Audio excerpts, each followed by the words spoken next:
Thank you. Amen. Well, welcome again to all my friends in India. This is Steve Walkup and Jeremiah bringing you the book of Acts. భారతదేశంలో ఉన్నటువంటి మిత్రులందరికీ కూడా వందనాలు. నేను Steve వాకప్ గారు, Jeremiah గారు ఈ యొక్క సందేశాన్ని మీకు తీసుకొస్తూ ఉన్నాం. Can we ask everyone to mute that hasn't muted? So ప్రతి ఒక్కరు కూడా మరి మ్యూట్ చేయాలని చెప్పి మనం చేస్తూ ఉన్నాం. Please put mute everybody also. Please mute so we can start. So mute చేసినట్లయితే మేము ప్రారంభిస్తాం. Okay, sir. Continue. Looks like Samuel's not muted. Okay. So let's look at what we had last week. We saw in Acts chapter 9, verses 1 through 19, how God was working. గతసారి మనము చూశాము అపోస్తుల కార్యము 9వ అధ్యాయము 1 నుంచి 19 వరకు దేవుడు ఎలా కార్యము చేస్తూ ఉన్నాడు అన్నటువంటిది. In his sovereignty, he confronted both Saul and Ananias to bring forth his plan. దేవుని యొక్క ఆయన యొక్క ప్రణాళికలను మరి అమలులోకి తీసుకురావటానికి సౌలును అటు తర్వాత అననీయను దేవుడు వాడుకోవటం అనేటువంటిది తన సార్వభౌమత్వములో చూస్తాం. Saul saw a light from heaven on the road to Damascus, where Ananias saw a vision from the Lord. దమస్క మార్గాన సౌలు పరలోకము నుంచి కలిగినటువంటి యొక్క దర్శనమును మరి ఆయన చూడగలిగాడు. అననీయ కూడా మరి దర్శనాన్ని ఆయన చూశాడు. Saul's first response was he fell down, and Ananias's first response was, "Here I am, Lord. What do you want me to do?" సౌలు ఆయన యొక్క ప్రతిక్రియ ఆయన కింద పడిపోవటం అన్నటువంటిది మనము చూస్తాము. ఇక్కడ అననీయ నేను ఇక్కడ ఉన్నాను అని ఆయన ప్రతిక్రియించటం మనము గమనించుకుంటాం. Christ's first words to Saul are, "Why are you persecuting me?" To Ananias, "Go find Saul." అక్కడ సౌలు విషయంలో దేవుడు అడుగుతాడు, ఎందుకు నన్ను హింసిస్తూ ఉన్నావు అన్నటువంటిది అడగటము. అననీయకు నీవు వెళ్ళి సౌలును కలవమన్నటువంటిది చెప్పబడుతూ ఉంది. In their second response to the Lord, Saul said, "Who are you, Lord?" Not knowing who he was talking to, where Ananias said, "Saul is an enemy. Why would I help him?" ఇక్కడ సౌలు మరి ఆయనతో మాట్లాడుతున్నటువంటిది ఎవరో తెలియక, నీవు ఎవరు ప్రభువా అని సౌలు అడుగుతూ ఉన్నాడు. అననీయ మరి ఆ శత్రువుని వెళ్ళి కలవాలా అన్నటువంటిది అననీయ చెప్పటం చూస్తాం. Christ's second charge to Saul was, "Arise," when he was blind, "and go enter the city of Damascus." To Ananias, he said, "Go." So ఇక్కడ సౌలు దృష్టి కోల్పోయి మరి ఆయన పట్టణానికి వేరే వారి చేత నడిపించబడటం అనేటువంటిది మనము గమనించుకుంటాము. అయితే అననీయ అతన్ని చూడటం అనేటువంటిది మనము గమనించుకుంటాం. Notice that both Saul and Ananias, in their third response to the Lord, obeyed what he told them to do. So ఇక మూడోదిగా వారి యొక్క బాధ్యత, వారిద్దరూ కూడా ఏమి చేయాలో అన్నటువంటిది దేవుడు చెప్పిన ప్రకారము వారు జరిగించటము మనము చూస్తాం. Saul's condition after this meeting with Jesus was he was blinded, he had no food or drink for 3 days. So ఆ సౌలు యొక్క పరిస్థితి గమనించినట్లయితే అతడు ఆ అంధత్వము కలిగి 3 రోజుల వరకు అన్నపానాలు లేకుండా ఉండటం అనేటువంటిది చూస్తాం.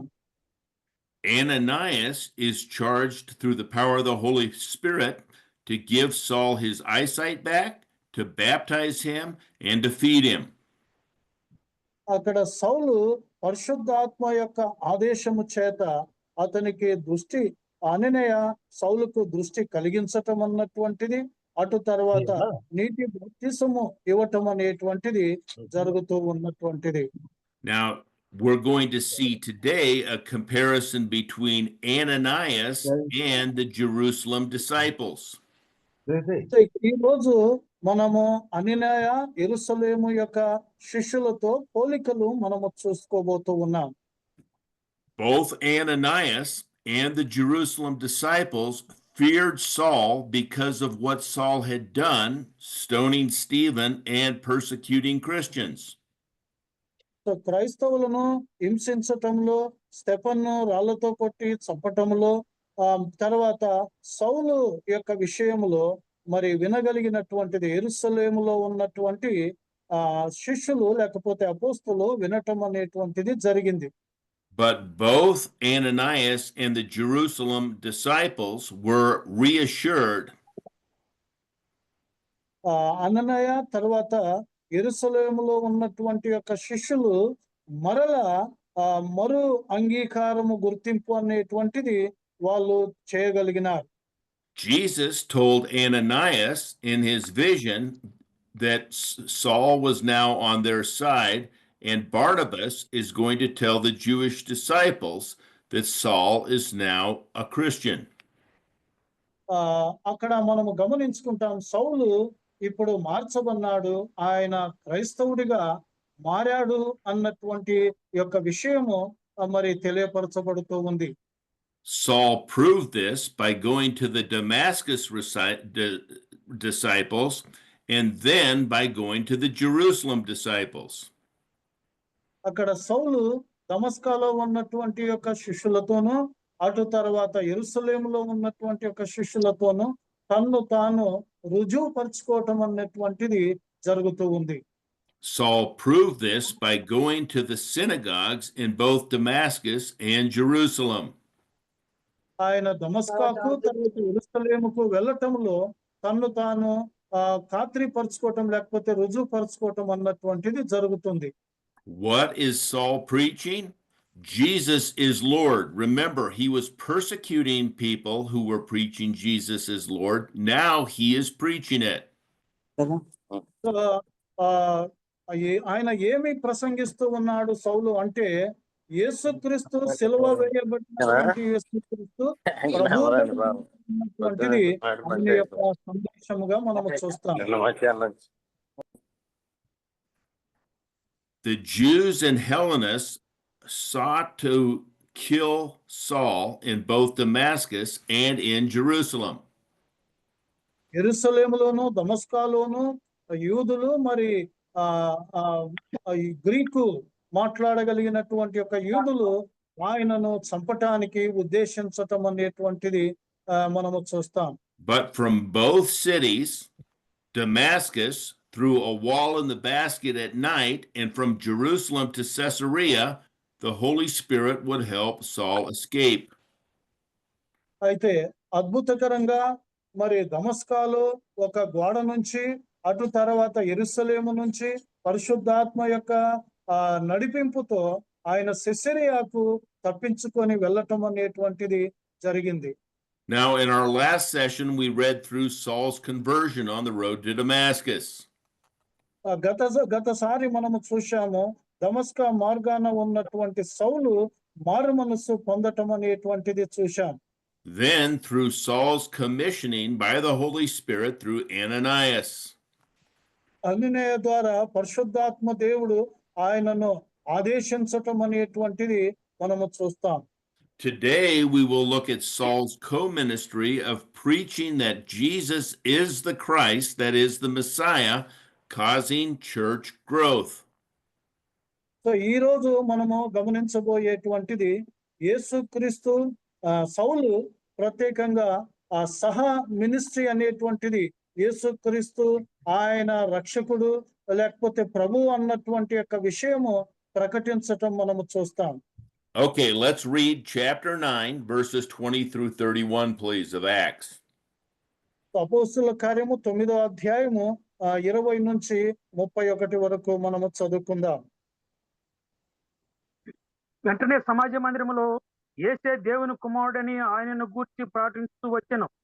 వినిన వారందరూ విభ్రాంతి నొంది, యెరూషలేములో ఈ నామమును బట్టి ప్రార్థన చేయ వారిని నాశనం చేసిన వాడితడే, ఇతడే కాడా, వారిని బంధించి ప్రధాన యాజకుల యొద్దకును కొనిపోవుటకు ఇక్కడికి కూడా వచ్చి ఉన్నాడని చెప్పుకొనిరి.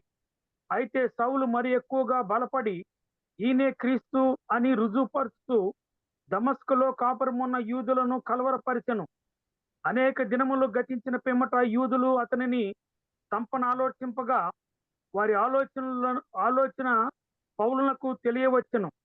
వారు అతని సంపవలని రాత్రి పగళ్ళు ద్వారము వద్ద కాసుకొని చుండిరి. కనుక అతని శిష్యులు రాత్రివేళ అతనిని తీసుకొని పోయి గంపలో ఉంచి గోడ గుండా అతనిని క్రిందికి దించిరి. అతడు యెరూషలేమునకు వచ్చి శిష్యులతో కలిసి కొనుటకు యత్నం చేసిన కానీ అతడు శిష్యుడని నమ్మక అందరూ అతనికి భయపడిరి. అయితే బర్నబా అతనిని దగ్గరికి తీసి అపోస్తలుల యొద్దకు తీసుకుని వచ్చి అతడు త్రోవలో ప్రభువును చూసిననియు ప్రభు అతనితో మాట్లాడిననియు అతడు దమస్కులో యేసు నామమును బట్టి ధైర్యముగా బోధించిననియు వారికి వివరముగా తెలియపరిచెను. అతడు యెరూషలేములో వారితో కూడా పోవుతూ ప్రభువు నామమును బట్టి ధైర్యముగా బోధించుతూ గ్రీకు భాషను మాట్లాడు యూదులతో మాట్లాడుతూ తర్కించుతూ నుండెను. వారు అతనిని ప్రయత్నం చేసిరి గాని సహోదరులు దీనిని తెలుసుకొని అతనిని కైసరియకు తోడుకొని వచ్చి తర్సునకు పంపిరి. కావున యూదయ, గలిలయ, సమరయ దేశములంతటా Just through 31. Just through 31. కావున యూదయ, సమరయ, గలిలయ దేశములంతటా సంఘము క్షేమాభివృద్ధి నొందుతూ సమాధానము కలిగి ఉండెను.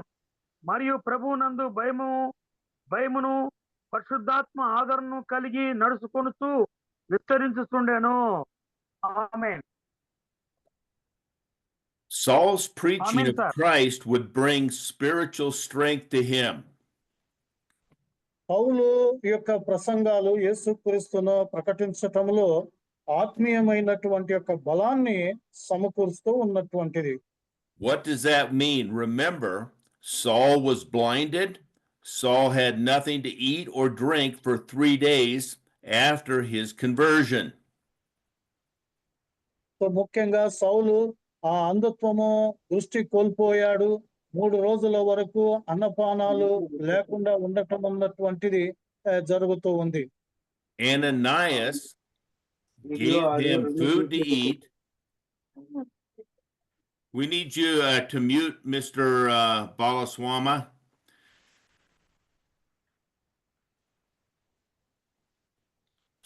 Ananias gave him food to eat and strengthened him so that he would be ready to be a messenger for Christ. So ముఖ్యంగా యేసుక్రీస్తు సందేశకుడిగా ఉండటానికి సిద్ధముగా ఉండు నిమిత్తమై అననయ మరి అన్నపానాలతో బలపరచటం అన్నటువంటిది మనము చూస్తూ ఉన్నాం. But there is another strength, a spiritual strength, not a physical strength that he needed.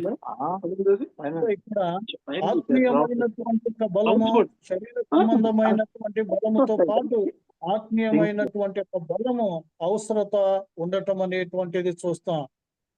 And this spiritual strength is what we read in John chapter 4. Let's turn to John chapter 4 and read verses 32 through 38, please. So ఈ యొక్క ఆత్మీయమైనటువంటి యొక్క బలాన్ని గురించి యోహాన్ రాసినటువంటి సువార్త 4వ అధ్యాయము 30 నుంచి 38 వరకు మనము చదువుకుందాం. యోహాన్ రాసిన సువార్త 4వ అధ్యాయము 30 నుంచి.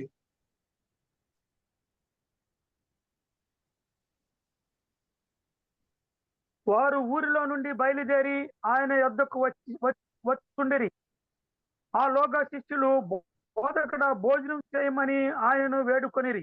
అందుకైన భుజించుటకు మీకు తెలియని ఆహారము నాకు ఉన్నదని వారితో చెప్పగా శిష్యులు ఆయన భుజించుటకు ఎవడైనా ఏమైనను తెచ్చినేమో అని ఒకరితో ఒకరు చెప్పుకొనిరి.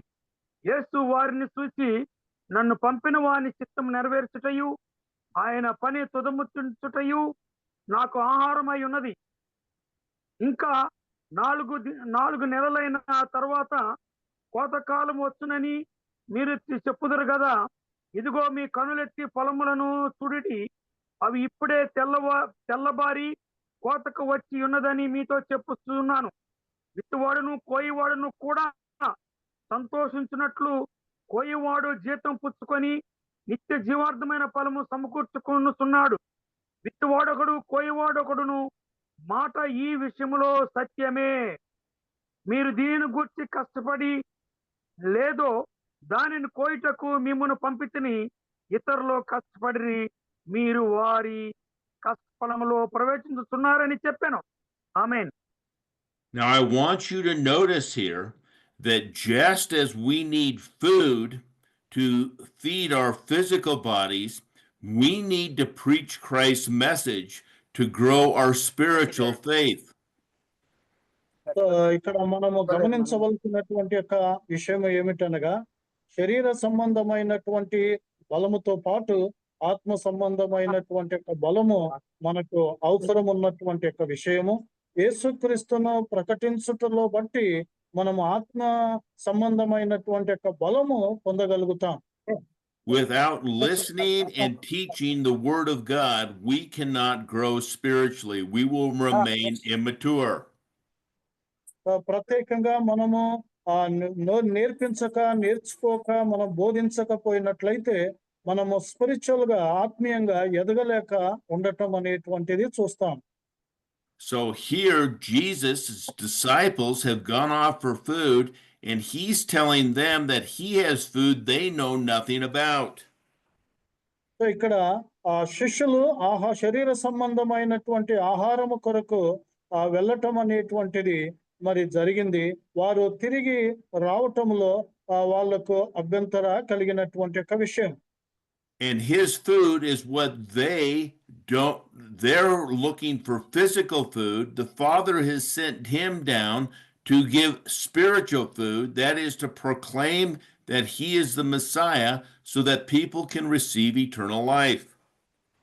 సో శిష్యులు శరీర సంబంధమైనటువంటి యొక్క ఆహారాన్ని వాళ్ళు వెతుకుతూ ఆలోచిస్తూ ఉంటుండగా యేసు ప్రభు వారు మరి ఆత్మ సంబంధమైనటువంటి యొక్క విషయాన్ని ప్రస్తాపిస్తూ ఉండటం అనేటువంటిది అది తండ్రి చిత్తాన్ని నెరవేర్చటము బోధించటము అదే ఆత్మీయమైనటువంటి ఆహారము.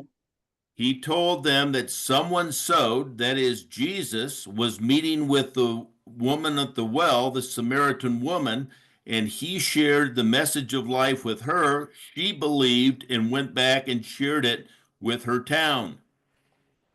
అక్కడ యేసు ప్రభు వారు సమరయ స్త్రీతో ఆ నీటి బావి యొద్ద మాట్లాడటం అనేటువంటిది మరి సువార్త పరిచర్య జరిగించటం అనేటువంటిది ఆమె వెళ్ళి మరలా కొంతమందిని తీసుకురావటం అనేటువంటిది జరిగినటువంటిది. So he's saying you will now reap, because the whole town is coming to see Jesus, a harvest that you did not plant. Others planted it, that is Jesus and the woman, yet God will be glorified. అక్కడ జన సమూహములంతా కూడా ఆమె ద్వారా ప్రభు యొద్దకు రావటం అనేటువంటిది జరిగింది. అక్కడ యేసు ప్రభు చెప్పటం అనేటువంటిది మనము గమనించినట్లయితే కోత కోయుడి పంట వచ్చి ఉంటున్నది, ఫలము వచ్చి ఉంటూ ఉన్నది. ఎవరో విత్తారు, మరి కోత విత్తువారు కోయివారు అన్నటువంటి యొక్క విషయం. Likewise, for Saul to grow spiritually, he needs to go into the synagogues and preach the message of Christ. అదే విధంగా సౌలు మరి ఆత్మీయంగా ఎదగటానికి ఆయన యూదుల సభా మందిరానికి వెళ్ళి ప్రసంగించటం అవసరం ఉన్నటువంటి ఒక విషయం. So immediately Saul went to the synagogues in Damascus to preach that Christ is the Son of God. The same people he was killing, this is what they were preaching. He is now preaching it. So ఇంతకు మునుపు ప్రభువును అనుసరించినటువంటి అనుచారకులు యేసు ప్రభు రక్షకుడని ప్రకటించినటువంటి విధంగా అలాంటి వారిని హింసిస్తూ చంపుతూ ఉన్నటువంటి యొక్క సౌలు ఇప్పుడు మార్పు చెంది అతడు క్రీస్తును ప్రకటించటం అనేటువంటిది దమస్కాలో జరిగినటువంటి యొక్క విషయం. The people that are listening in the synagogue are going, "Isn't this amazing? This is the same person who was persecuting and imprisoning people, proclaiming the name of Christ, and now he's proclaiming it." అక్కడ ఆ సభా మందిరంలో ఉన్నటువంటి యూదులు చాలా ఆశ్చర్యపోతూ ఉన్నారు. ఇదే వ్యక్తిన ఆ హింసిస్తూ ఉన్నటువంటి యొక్క వ్యక్తి ఇతడు ఇప్పుడు ప్రకటిస్తూ ఉన్నాడే అన్నటువంటిది వాళ్ళు చాలా ఆశ్చర్యచకితులై మాట్లాడటం ఆలోచించటం జరిగింది. But notice in verse 22, Saul increased in strength. And this isn't physical strength. His spiritual strength was increasing as he proclaimed the message of Christ. He got stronger spiritually.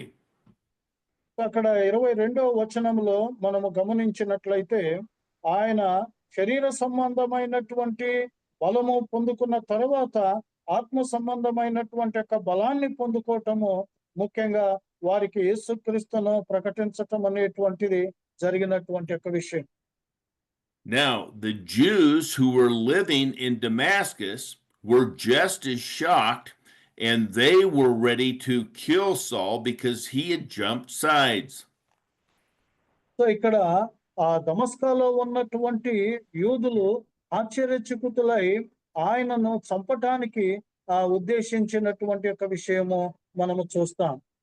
Now remember, through the power of the Holy Spirit, we saw Stephen become a waiter, then a miracle doer, then a preacher, then a martyr.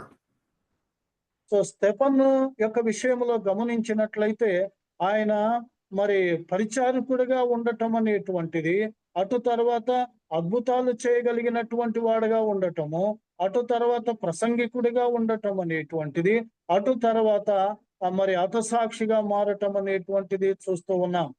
Here, through the power of the Holy Spirit, we see Saul went from learning that Jesus is the Son of God to preaching that he is the Messiah to proving that he is the Son of God, the Christ. So ఇక్కడ సౌలు యేసుక్రీస్తు దేవుని యొక్క కుమారుడు అన్నటువంటిది, రక్షకుడు అన్నటువంటి యొక్క విషయము మరి ఆయన ప్రసంగిస్తూ నిరూపించటం అనేటువంటిది జరుగుతూ ఉంది. What does this tell us? As believers, when we preach the message of Christ, we can expect amazement, confoundment, and even hatred. So be prepared.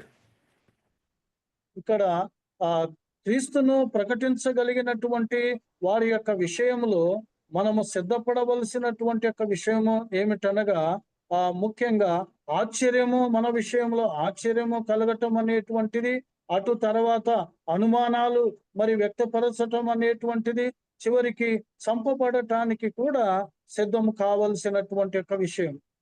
If we are not getting any opposition, we are not preaching the message. మనకు ఏ యొక్క విరోధం అనేటువంటిది రాకపోతే మనము నిజంగా క్రీస్తును మనము ప్రకటించటం లేదు అన్నటువంటిది.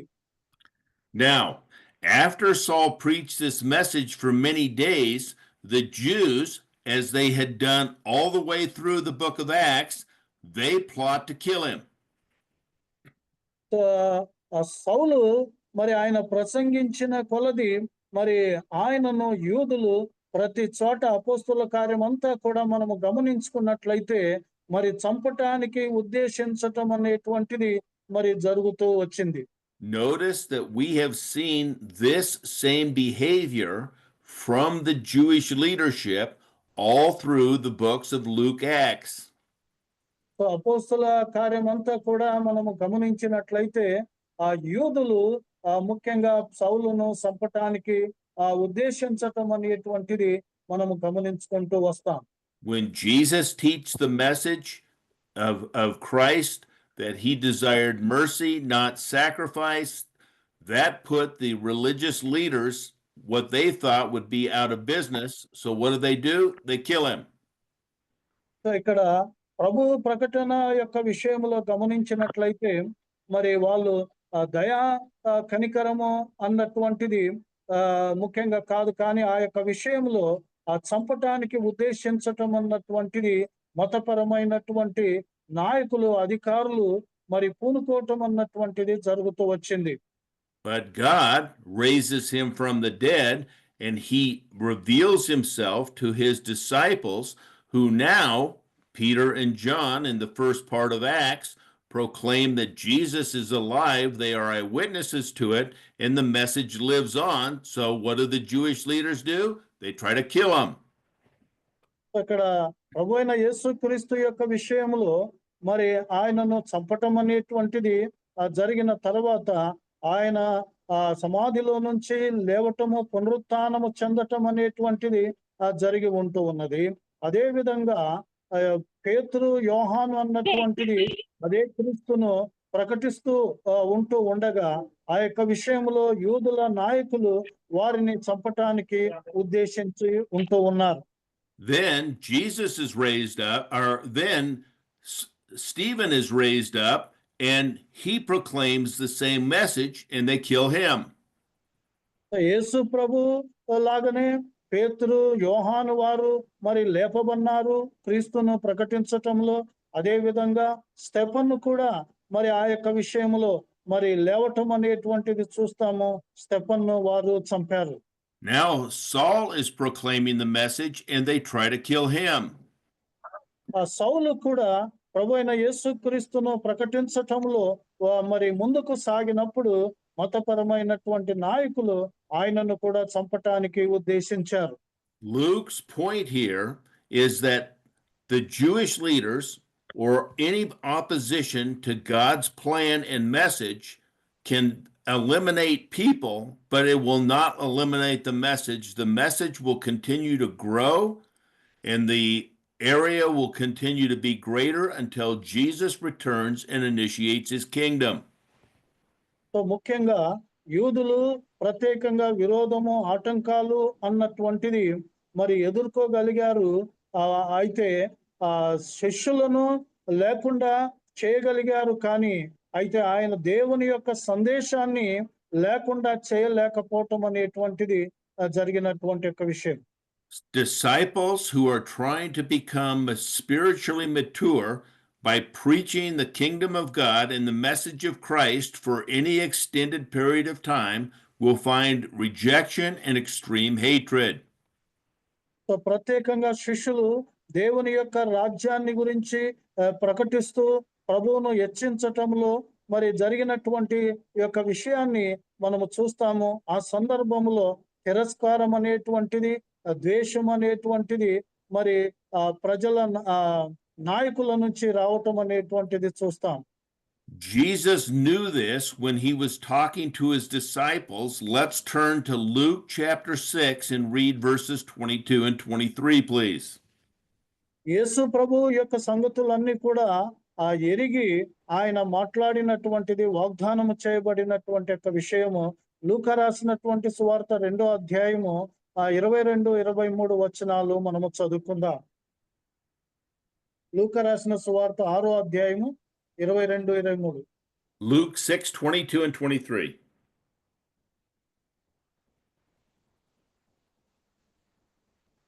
మనిషి కుమారుని నిమిత్తము మనుషులు మిమ్మును ద్వేషించి, వెలివేసి, నిందించి, మీ పేరు చెడ్డదని కొట్టివేయినప్పుడు మీరు ధన్యులు.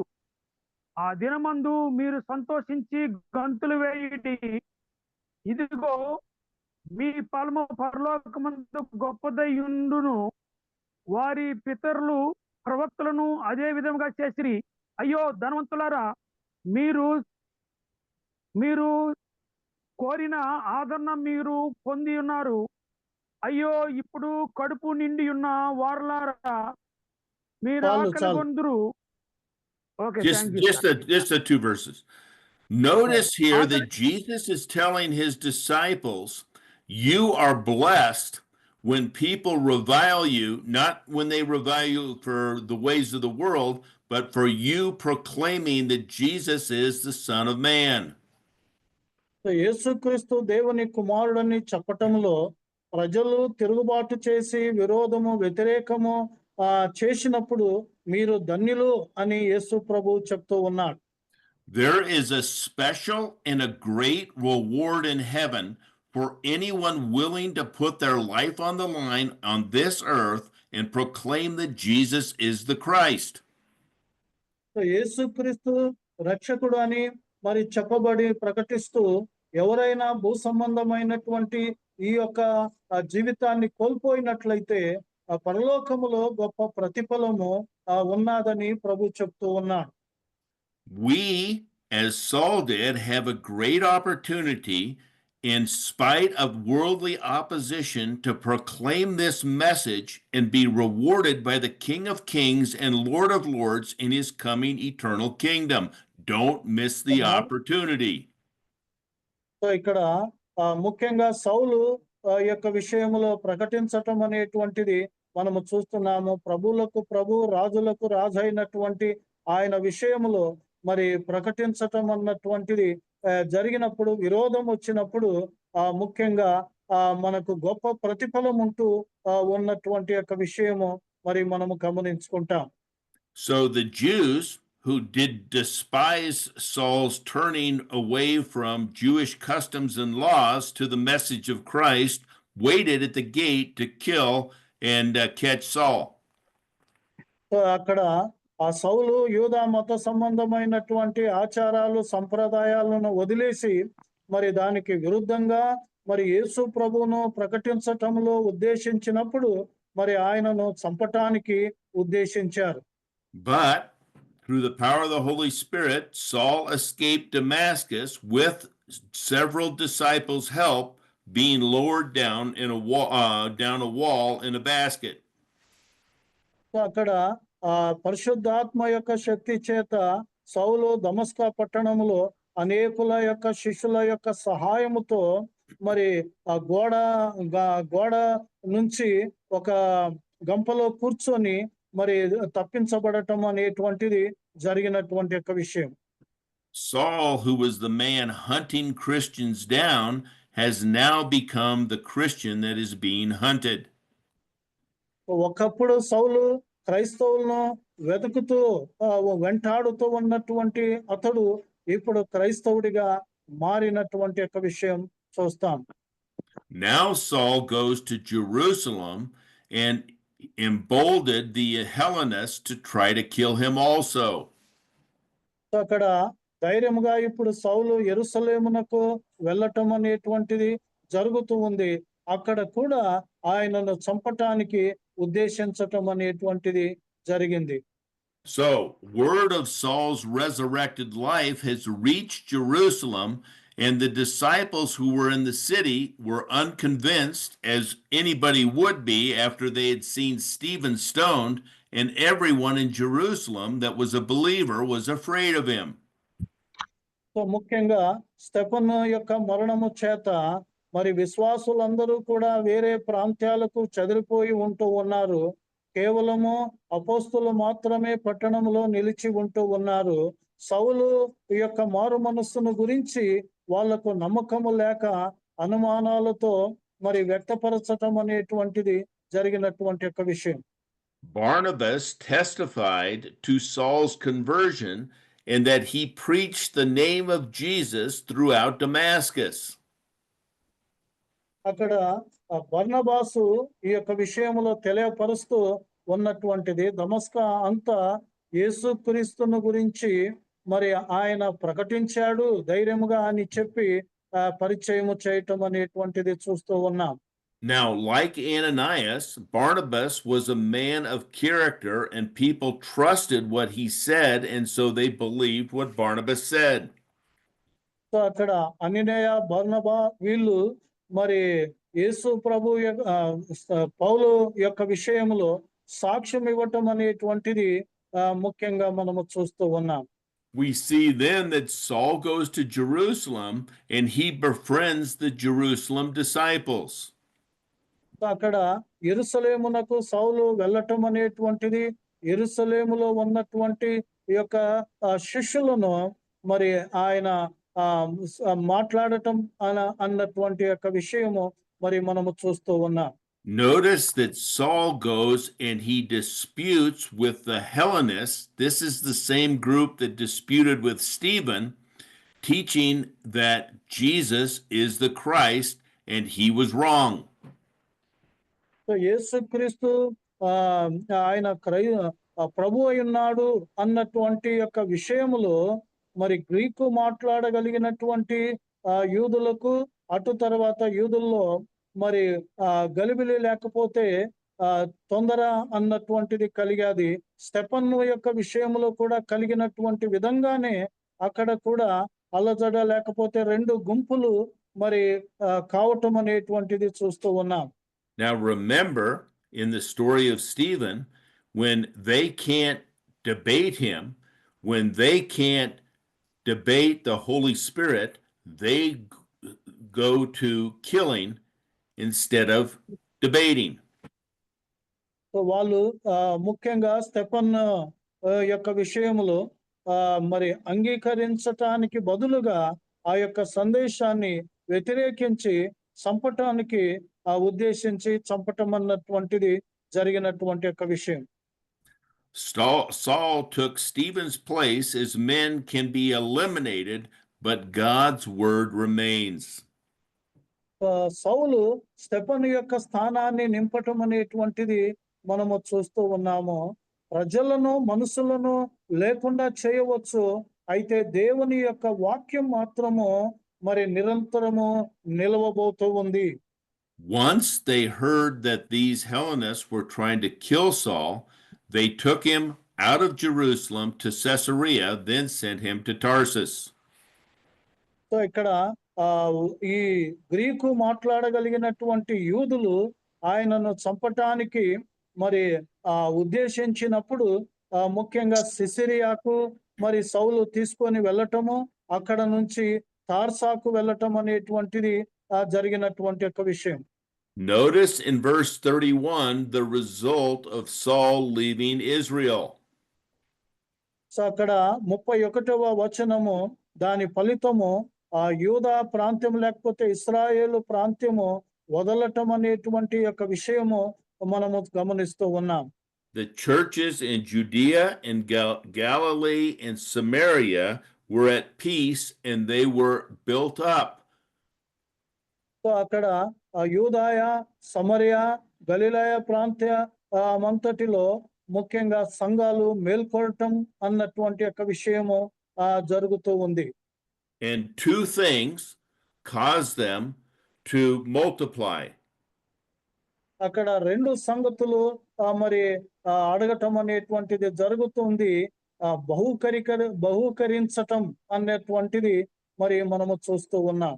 They first of all walked in the spirit of in the fear of the Lord. So మొట్టమొదటిగా దేవుని యొక్క భయభక్తుల్లో ఆత్మీయంగా మరి నడవటం అన్నటువంటి యొక్క విషయము. That is, they understood, regardless of what the circumstance was, the Lord was in control and they were on board with his plan. So ఇక్కడ దేవుని యొక్క పరిస్థితులు ఏమే ఉన్ని దేవుని యొక్క అధీనములో మరి సమస్తము మరి జరగటం అన్నటువంటి యొక్క విషయము మనము చూస్తూ ఉన్నాం. Second of all, they walked in the comfort of the Holy Spirit, realizing that the Spirit would guide them spiritually. So రెండోదిగా పరిశుద్ధాత్మ యొక్క ఆదరణతో సమాధానముతో మరి నడిపించబడటం అనేటువంటిది మనము చూస్తూ ఉన్నాం. Now, the term disciple is used in Acts 32 times. శిష్యులు అన్నటువంటి యొక్క పదము అపోస్తల కార్యములో 32 సార్లు మరి వాడటం అనేటువంటిది జరిగింది. Besides, in 1:15, when he was talking about Jesus' disciples, it's not used again until Acts chapter 6. ముఖ్యంగా యేసు ప్రభు యొక్క శిష్యుల యొక్క విషయంలో సువార్తలలో ఉపయోగించబడటం అనేటువంటిది చూస్తాము. అదే యొక్క విషయము ఇక్కడ అపోస్తుల కార్యములో మరి ఉపయోగించకపోవటం అనేటువంటిది చూస్తాం. Remember, that is when they appointed Philip and Stephen and some other men to wait on the tables of the Hellenistic widows.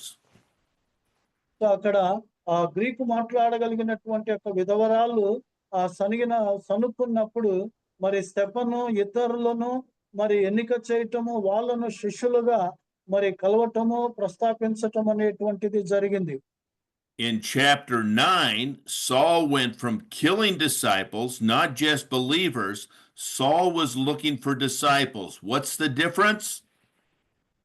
ఇక్కడ 9వ అధ్యాయములో గమనించినట్లయితే మరి సౌలు శిష్యులను చంపటానికి మరి వెతుక్కుంటూ వెళ్ళటం అనేటువంటిది, విశ్వాసులను కాదు కానీ ఆ శిష్యులనే చంపటానికి వెతుక్కుంటూ వెళ్ళటం అనేటువంటిది చూస్తాం. ఈ రెండిటి మధ్య తేడా ఏమిటి? As we see in our churches today, there are many believers, but there are few disciples who are willing to proclaim this message of Christ every day, wherever they go, so that Christ may be glorified. Those are the people Saul was trying to kill. ముఖ్యంగా ఈనాడు మన యొక్క సంఘాలలో గమనించినట్లయితే చాలా మంది విశ్వాసులు ఉన్నారు, అయితే శిష్యులు అన్నటువంటి వారు తక్కువగా ఉంటూ ఉన్నారు. ఆ శిష్యులు అనబడినటువంటి వారు ఎవరైతే ప్రభువును ప్రకటిస్తారో వాళ్ళు శిష్యులు అన్నటువంటిది. అలాంటి ప్రకటించుతూ ఉన్నటువంటి యొక్క శిష్యులను చంపటానికి వెతుక్కుంటూ సౌలు వెళ్ళటం అనేటువంటిది చూస్తాం. The disciples were the ones who were furthering the message and causing all the havoc. That's why Saul was trying to kill them. And now Saul is befriending the disciples in Damascus, knowing that they are the ones that are going to help proclaim this message and multiply the church. So సంఘము దిగుణ పరచబడుతూ అభివృద్ధి పరచబడుతూ మరి శిష్యులు అన్నటువంటి వారు దమస్క ఇతర ప్రాంతాలకు వారు వెళ్ళి ప్రకటిస్తూ ఉన్నటువంటి యొక్క విషయంలో మరి అలాంటి శిష్యులను ప్రకటించకుండా ఉండటానికి మరి వాళ్ళను చంపటానికి, చెరసాల వేయటానికి సౌలు వెతుక్కుంటూ వెళ్ళటం అనేటువంటిది జరిగింది. Now 9:26, when Saul tries to befriend these people, it shows that it is difficult, if you've been just a believer, to convince other disciples that you are one of them. So ఇక్కడ 9వ అధ్యాయం అపోస్తుల కార్యము 9వ అధ్యాయము 26వ వచనము మరి చెప్పబడుతూ ఉన్నటువంటి యొక్క విషయాన్ని గమనించినట్లయితే మరి విశ్వాసుల కొరకు సమయము తీసుకోవటం అన్నటువంటి యొక్క విషయము మరి మనము గమనిస్తూ ఉన్నాం. ప్రత్యేకంగా క్రీస్తుకు తిరుగుబాటు చేయగలిగినటువంటి వారి యొక్క విషయంలో. This is exactly what Jesus was talking about in John chapter 2. Let's turn to John chapter 2 and read verses 23 and 24. యేసు ప్రభు కూడా ఇదే విషయాన్ని ఆయన యోహాను రాసినటువంటి సువార్త 2వ అధ్యాయము మరి 23, 24 వచనాల్లో ఆయన ప్రస్తాపించినటువంటి యొక్క విషయం మనము ఆ భాగానికి మనము తిప్పుదాం. యోహాను రాసిన సువార్త 2వ అధ్యాయము 23, 24. ఆయన పాస్కా పండుగ సమయమున యెరూషలేములో నుండగా ఆ పండుగలో అనేకులు ఆయన చేసిన సూచక్రియలను చూసి ఆయన నామమందు విశ్వాసం ఉంచిరి. అయితే యేసు అందరినీ ఎరిగిన వాడు గనుక ఆయన తన్ను తాను వారి వశము చేసుకొనలేదు. ఆయన మనుషుని అంతర్యమును ఎరిగిన వాడు. ఆమేన్. Now notice here, Jesus, this is at the beginning of his ministry when he was in Jerusalem. Many people believed in his message that he's the Christ, but he didn't trust in him. What does that mean? So ఇక్కడ యేసు ప్రభు యొక్క పరిచర్య యొక్క ఆరంభము యొక్క విషయములో గమనించినట్లయితే ఇక్కడ ప్రస్తాపించబడుతూ ఉన్నటువంటిది పస్కా పండుగ సందర్భములో మరి అనేకులు ఆయన క్రీస్తుని నమ్మారు. అయితే అందరినీ ఆయన అంగీకరించకపోవటం అనేటువంటిది చూస్తున్నాం. ఏంది ఆ యొక్క ప్రస్తాపన? Some people say that he was that they were not really believers, they were only pretend believers. But that's not what he's saying. They believe the message, and when you believe the message of Christ, you get eternal life. It's a gift. So ముఖ్యంగా కొంతమంది అంటారు వారు వాస్తవమైనటువంటి యొక్క విశ్వాసులు కాదని. అయితే ఇక్కడ మనము చూడగలిగినటువంటిది ఏమిటనగా వారు యేసుక్రీస్తును విశ్వసించారు అని. ఎవరైతే విశ్వసిస్తారో వారిలో నిత్య జీవము ఉన్నటువంటి యొక్క విషయం మనం చూస్తాం. But if you have a new believer in your church, came to believe the week before, you don't say, why don't you get up and preach the message the next week, because the person doesn't understand what it is to be a disciple of Christ. It takes time to become a disciple. So ఒక విశ్వాసి మరి శిష్యుడుగా మారటానికి సమయం అనేటువంటిది తీసుకోగలిగినటువంటి ఒక విషయం మనము చూస్తాము.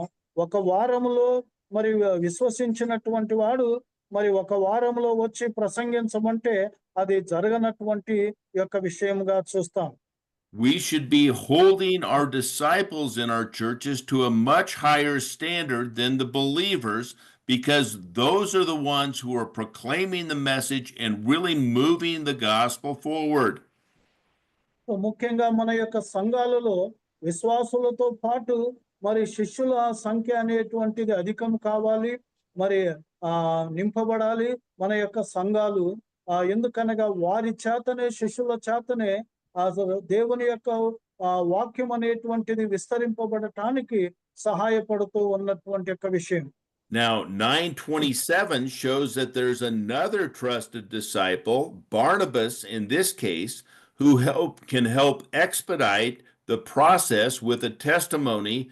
I have seen that Saul has changed his ways and he is fully committed to the Lord. So 27వ వచనములో మనము గమనించినట్లయితే మరి యొక్క శిష్యరికము గురించి మనము చూస్తూ ఉన్నాము. ఆయనే బర్నబాస్ అన్నటువంటి యొక్క విషయము. ఆయన మరి సంఘమునకు మరి సౌలు గురించి సాక్ష్యం ఇచ్చి పరిచయం చేయటం అనేటువంటిది, ఆమోదింప చేయటం అనేటువంటిది జరుగుతూ ఉంది. Acts 9 marks the beginning of the ideal disciple, as we are going to see Saul is going to be fully committed to what did Jesus say a disciple does? Lays his life down for the Lord.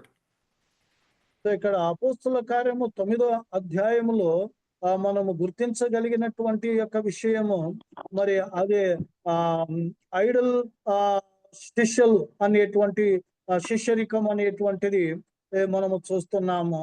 వాళ్ళు సౌలు పౌలు అనేటువంటి యొక్క విషయములు మనము గమనించగలిగినటువంటిది. ముఖ్యంగా మన ప్రాణము పెట్టడానికి మరి సిద్ధపడి కార్యము చేయగలిగినటువంటి యొక్క విషయముగా మనము ముందుకు సాగటం అనేటువంటిది, ముందు మెట్టుకు సాగటం అనేటువంటిది చూస్తాం.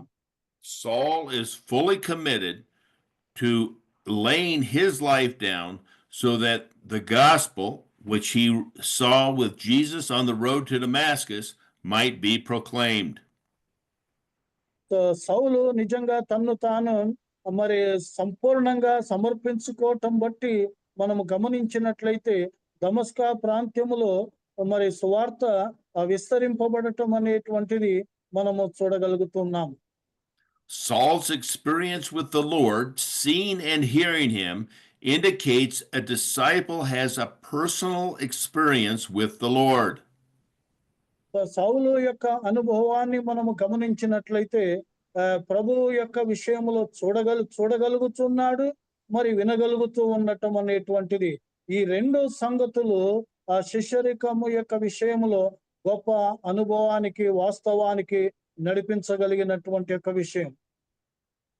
His bold preaching of the name of Christ indicates that confession of Christ is a vital part of discipleship. So ఇక్కడ సౌలు ముఖ్యంగా ప్రభువు యొక్క నామాన్ని బట్టి మరి ప్రకటించటం అన్నటువంటి యొక్క విషయము మనము చూడగలుగుతూ ఉన్నాం.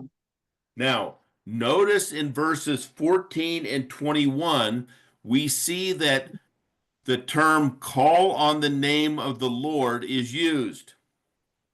సో ప్రభు యొక్క నామం, యేసుక్రీస్తు ప్రభు యొక్క నామం అనేటువంటిది 14వ వచనము 21వ వచనములో ఆ పదము మరి ఉపయోగించటం అనేటువంటిది మనము చూస్తున్నాం. That is, people are calling on the name of the Lord. That is praying that the Lord will use them in a mighty way. So ప్రభు నామాన్ని బట్టి ప్రార్థించటం అనేటువంటిది లేక పిలవటం అనేటువంటిది ప్రారంభించబడింది. ఇది గొప్పగా ఉపయోగించబడటం అనేటువంటిది మనము చూస్తాం. Here the term call on is to appeal to, as Saul did to Caesar when he said, I appeal to Caesar when the Jewish people wanted to arrest him.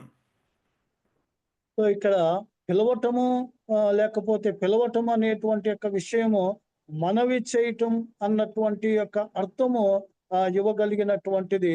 సౌలు సీజర్ను మరి మనవి చేయటం అన్నటువంటి యొక్క విషయము చూస్తాం. Also, Stephen appealed to Jesus when they were killing him. So అదే విధంగా Stephen చంపబడుతూ ఉన్నటువంటి యొక్క సమయంలో స్టెఫను యేసుక్రీస్తును మనవి చేయటం అనేటువంటిది 7వ అధ్యాయము 59వ వచనములో చూస్తాం. We also see that boldness is not the same as being reckless. So ఇక్కడ ధైర్యము అనేటువంటిది ముఖ్యంగా ఆ యొక్క విషయంలో మనము చూస్తూ ఉన్నాం. Saul boldly preached the name of Christ in Damascus and in Jerusalem, but when they tried to kill him, he moved on to another location. So ఇక్కడ సౌలు ధైర్యముగా ప్రభు నామాన్ని దమస్కాలోను యెరూషలేములోను ఆయన మాట్లాడాడు.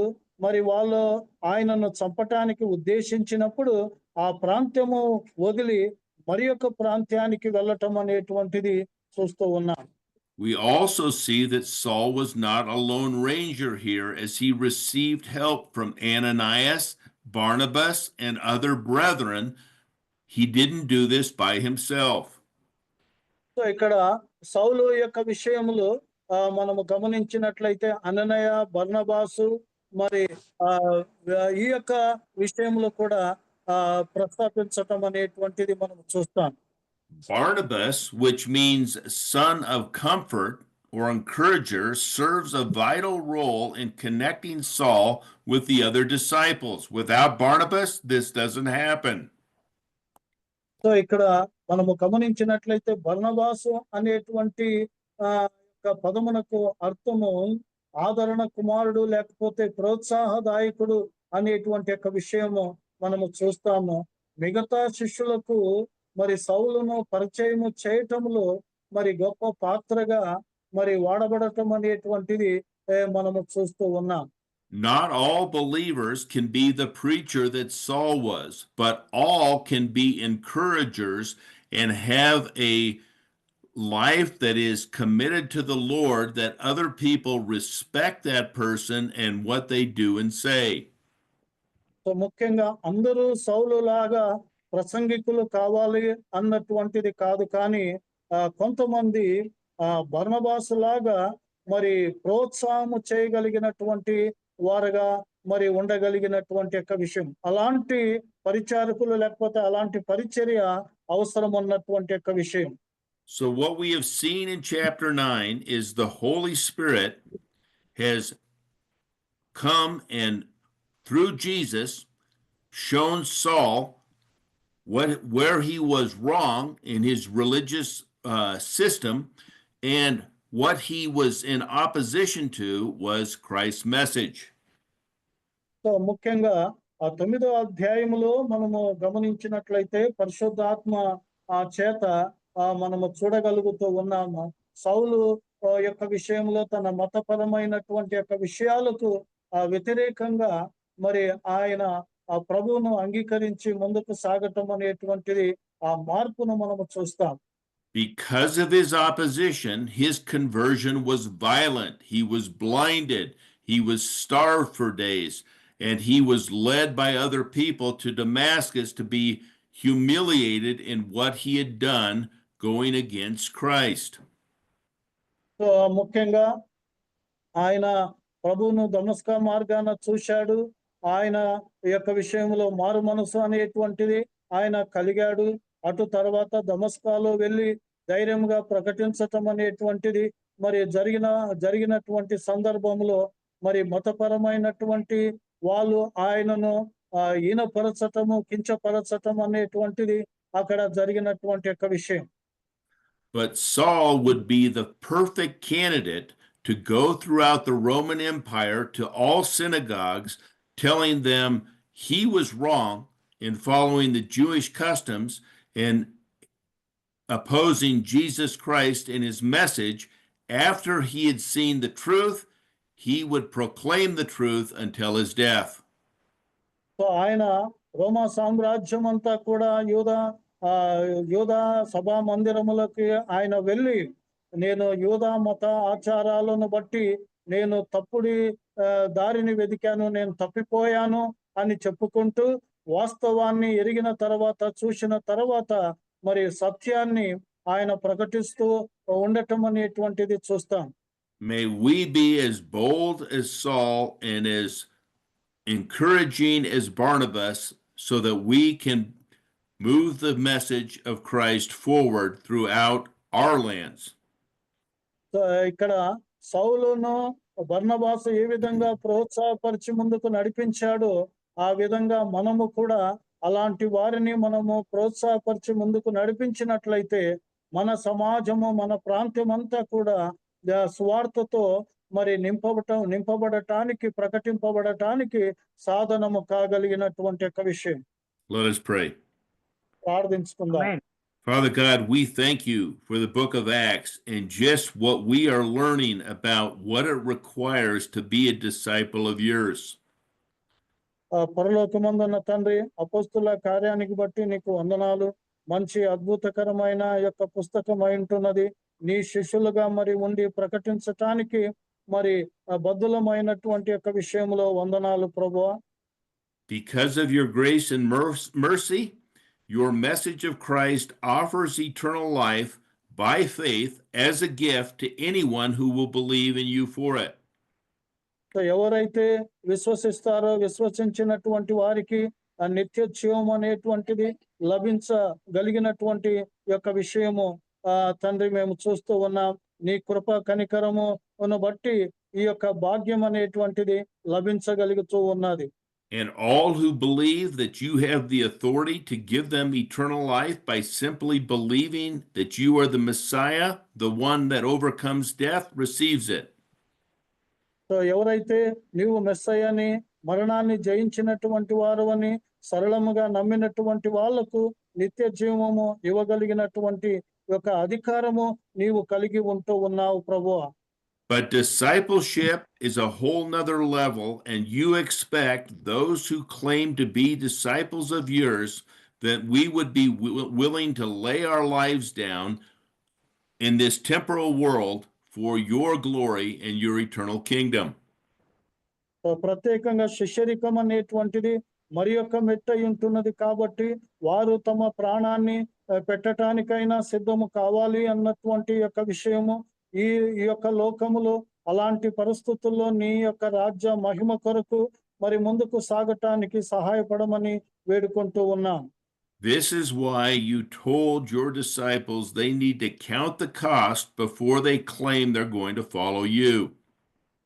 ఎవరైతే నిన్ను వెంబడిస్తూ ఉన్నారో ప్రాణాన్ని పోగొట్టుకోగలిగినటువంటి యొక్క స్థితి వరకు మీరు నడిపించమని ప్రార్థిస్తూ ఉన్నాం. But you also claim that those who are willing to do so will receive great reward reigning with you in the coming kingdom. రానయ్యున్నటువంటి యొక్క రాజ్యములో అలాగ చేయబడేటువంటి వారికి గొప్ప ప్రతిఫలం ఉన్నదని మరి మీరు సెలవిస్తూ ఉన్నందుకు బట్టి వందనాలు. This is not a gift, but a reward that we will receive for doing what you have commanded us to do. So ప్రత్యేకంగా ఇది బహుమానము కాదు, కానీ ప్రతిఫలం అనేటువంటిది నీవు ఆజ్ఞాపించినటువంటి విధంగా మేము చూడగలుగుతాం. We know that we can't do this in our own flesh, so we call on the Holy Spirit to guide us as we follow your word and proclaim your name until your return. ముఖ్యంగా పరిశుద్ధాత్మ యొక్క మార్గదర్శనములో నీ యొక్క వాక్యాన్ని, నీ నామాన్ని మరి విస్తరింపబడేటువంటి విధంగా, ప్రకటింపబడే విధంగా మరి చేయమని ప్రార్థిస్తూ ఉన్నాం. We pray this in Jesus' name. Amen. యేసుక్రీస్తు నామములో ప్రార్థించి వేడుకొంచున్నాం తండ్రి. ఆమేన్. ఆమేన్. Thank you. God bless you. We Thank will you, see you Stephen next Walker, week. sir. Thank you, sir. Thank you very much. Thank you for your excellent explanation. The explanation is very good. You're welcome. Thank you. It's a good, sir. God bless you. God bless you.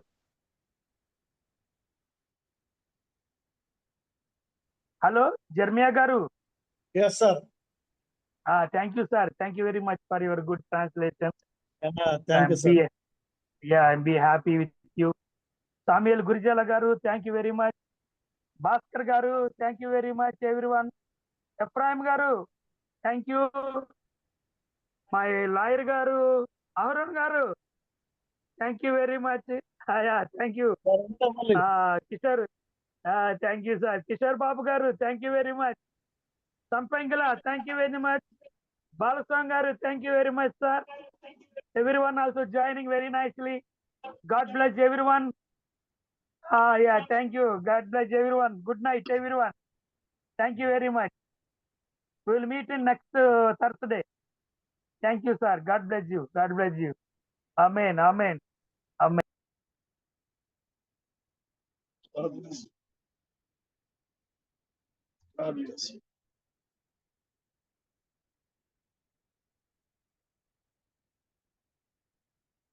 Sorry, sir. Yeah, sorry very much. Yeah, sorry.